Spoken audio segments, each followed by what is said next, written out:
Welcome. In this video, I'll show you how to change your leverage on TradingView Paper Trading. And by the way, Swissborg's got a cool sign-up bonus. You can go ahead and get up to $100 in rewards. Just gotta use the link below, either in the description or in the comments. Just click on it, scan the QR code, and they'll send you a reward card. Now going back, let's go ahead and maybe open up a super chart.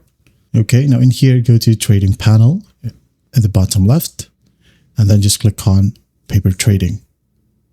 Hit on Connect. Click on Got It. And then here, as you can see, under your account, you'll be able to see this gear icon or settings icon. What you'll do is just click on it.